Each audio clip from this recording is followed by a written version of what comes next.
नमस्ते, मैं हूं सुरेश कुमार एकलवे और आप देख रहे हैं हिंदुस्तान न्यूज एंड टिप्स। 2 महीने पहले हिंदुस्तान न्यूज एंड टिप्स ने एक ऐसी रिपोर्ट दिखाई थी जो यकीनन काफी चौंकाने वाली थी।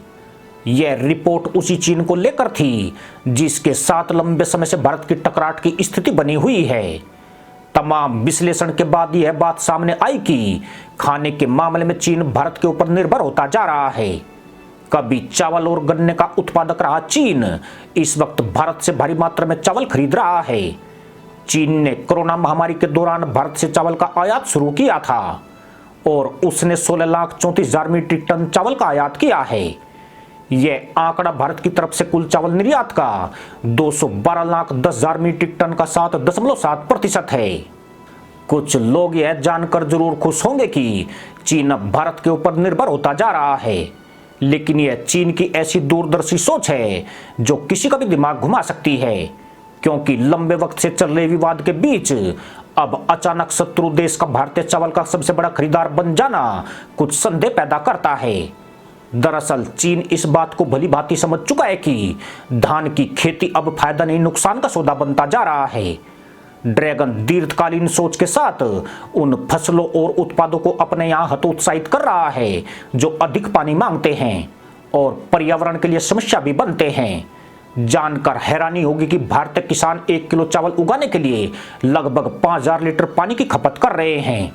अंधाधुंध धान और गन्ने की खेती पर जोर देने से भूजल स्तर तेजी से गिरता जा रहा है। इसकी वजह से जल और जलवायु संकट बढ़ रहा है। कुल मिलाकर धान की खेती देश की अर्थव्यवस्था के साथ किसानों की राह की बड़ी चुनौती बन गई है। चीन इस बात को समझा है और प्राकृतिक संसाधनों का अत्यधिक दोहन करने वाली फसलों के साथ पर्यावरण को नुकसान पहुंचाने वाली खेती से दूरी बनाने लगा है। अत्यधिक पानी की खपत के कारण चीन ने चावल और गन्ने की खेती को सीमित कर दिया है और अब भारत से चावल के साथ चीनी भी आयात कर रहा है। चीन ने पानी के संकट से बचने के लिए पानी की ज्यादा खपत वाली फसलों को सीमित करके जिस लंबी सोच को सफल बनाने की कोशिश की है, अब वह उसी के लिए बड़ी मुसीबत बन गई है। जो चीन कुछ सालों तक चावल का बड़ा उत्पादक देश था, आज वह भीषण गर्मी और सूखे की चपेट में आ गया है। यही नहीं, अब चीन ऐसे आपातकालीन नोटिस जारी कर रहा है जिनसे उसके खाद्य संकट की चुनौती साफ नजर आती है। इसी मंगलवार को सरकारी विभागों ने नोटिस जारी करके शरद ऋतु की फसल को गंभीर खतरे की चेतावनी दी है। दरअसल चीन ने चावल की फसल को सीमित करके देश का पानी बचाने की कोशिश जरूर की है, लेकिन इसके गंभीर नतीजे भी अब सामने आने लगे हैं। जीरो कोविड पॉलिसी लागू होने के बाद चीन की अर्थव्यवस्था पहले ही डगमगाई हुई है।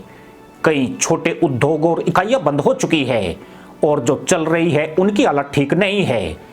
ऐसे में चीन में खाने का संकट भी मंडराने लगा है। चीन ने भारत से सिर्फ साफ और अच्छी क्वालिटी का चावल ही नहीं खरीदा है, बल्कि उसने टूटा चावल तक भारी मात्रा में आयात किया है। 2021-22 के दौरान भारत ने 83 देशों को 38,64,000 मीट्रिक टन चावल का निर्यात किया है। इसमें से चीन ने अधिकतम 15 लाख मीट्रिक टन चावल की खरीद की है। चीन में टूटे चावल से नूडल्स और वाइन बनाई जा रही है और वहां पर इसकी जबरदस्त मांग है। यूक्रेन पर आक्रमण के बाद चीन में टूटे चावल की मांग में अभूतपूर्व वृद्धि हुई है और चीन ने धड़ाधड़ भारत से चावल की खरीद की है। लेकिन अब चीन के पास चावल का स्टॉक खत्म हो रहा है और वो भारत से और अधिक चावल देने की गुहार लगा रहा है। पर दिक्कत यह है कि भारत में चावल की नई फसल आने में 2 महीने शेष है, यानी चीन में उत्पन्न खाद्य संकट के और भी गंभीर होने की संभावना जताई जा रही है। पर चीन में खाद्य संकट की वजह सिर्फ चावल की कम पैदावार ही नहीं है, इसकी कई और वजह भी मौजूद है।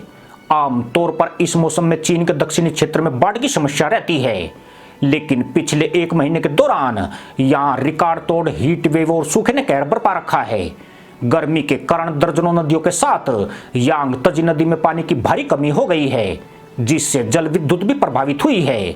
चीन पहले कोयला संकट से जूझ रहा है और देश भर में बिजली की भारी किल्लत बनी हुई है, यानी बिजली की कम उपलब्धता के चलते किसानों की फसलों को पर्याप्त पानी नहीं मिल पाया है, जिससे फसलें या तो सूख चुकी है या फिर वह इतनी कमजोर हो गई है कि उनसे होने वाला उत्पादन अनुमान से भी बहुत कम रहेगा।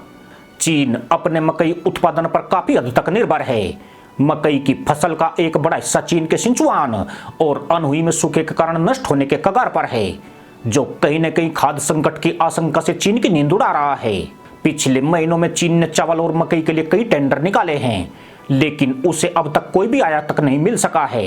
यूक्रेन में मक्का सर्वाधिक मात्रा में होती है, लेकिन रूस से युद्ध के चलते वहां से आयात की कोई उम्मीद नहीं बची है। हालांकि भारत द्वारा चीन को चावल निर्यात किया जा रहा है या इसे निलंबित कर दिया गया है, इसकी जानकारी नहीं मिल सकी है, पर आंकड़ों से यही साबित होता है कि भारत का निर्यात कोटा करीब करीब खत्म हो चुका है। यानी चीन में अगर खाद्य संकट गहराया तो 140 करोड़ की आबादी वाले इस देश में कम से कम 30 करोड़ लोग बुरी तरह प्रभावित होंगे। 1961 में जब चीन में भयानक अकाल पड़ा था, तब 20 करोड़ लोग भूखे मरने को मजबूर हो गए थे। इस बार तो यह संकट चारों तरफ से घेर रहा है। इसी के साथ अनुमति दोस्तों, जय जवान, जय किसान, जय हिंद, वंदे मातरम।